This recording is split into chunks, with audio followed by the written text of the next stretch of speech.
কোর্টের সংস্কার আন্দোলনের পথ ধরে ক্ষমতার পালা বদলে খেই হারিয়েছে বাংলাদেশের বিনোদন অঙ্গন।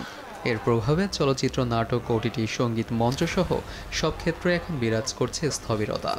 নাটকের শুটিং আর গানের রেকর্ডিং টুকটাক শুরু হলেও সিনেমার শুটিং হচ্ছে না মোটেও।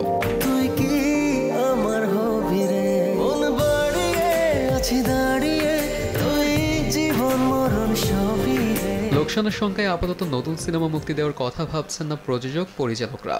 দেশে স্থিতিশীলতা না আসা পর্যন্ত প্রেক্ষাগৃহে দর্শক আশাব্যঞ্জক হবে কিনা সে দুশ্চিন্তায় আছেন তারা।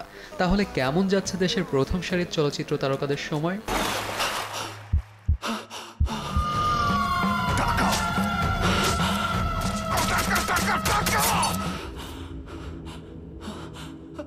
তুফান সিনেমার সাফল্যের মধ্যেই গত জুলাইয়ে দুবাই যান শাকিব খান। সংযুক্ত আরব আমিরাত সরকার তাকে গোল্ডেন ভিসাও দেয়। এরপর তিনি উড়াল দেন যুক্তরাষ্ট্রে। চলতি মাসে তার দেশে ফেরার কথা রয়েছে। ফিরে এসে বরবাদ সহ আরও 2টি সিনেমার শুটিং শুরুর কথা। তবে এর মধ্যে তার আরেকটি সিনেমা দরদের মুক্তির প্রক্রিয়াও চলছে। সেপ্টেম্বরে মুক্তির কথা থাকলেও সিনেমার নির্মাতা অনন্য মামুন জানান সিনেমাটি আসতে পারে অক্টোবরে। কি নাম তোমার? দুলুমিয়া। সুপার। চিত্রনায়িকা শবনম বুবলিরও একাধিক সিনেমা মুক্তির অপেক্ষায়। এর মধ্যে জাকির হোসেন রাজুর চাদর উল্লেখযোগ্য। এই সিনেমায় তার সহশিল্পী সাইমন। অন্যদিকে জঙ্গলি সিনেমার অবশিষ্ট কাজও শেষ করেছেন অভিনেত্রী।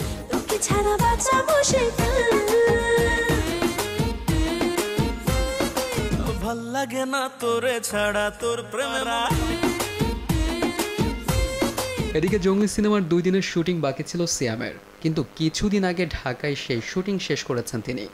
একদিনের শুটিংয়ে ছিলেন চিত্রনায়িকা বুবলিও। এছাড়া প্রতিপক্ষ নামে কলকাতার আরেকটি সিনেমা শেষ করেছেন অভিনেতা। সেপ্টেম্বরে সিনেমা মুক্তির কথা থাকলেও প্রযোজক, পরিচালকেরা ভুগছেন সিদ্ধান্তহীনতায়। এর মধ্যে নতুন আরও একটি সিনেমায় চুক্তিবদ্ধ হয়েছেন সিয়াম। নাম ঠিক না হওয়া এই সিনেমায় পরিচালকের সঙ্গে প্রথমবার কাজ করবেন এই তারকা।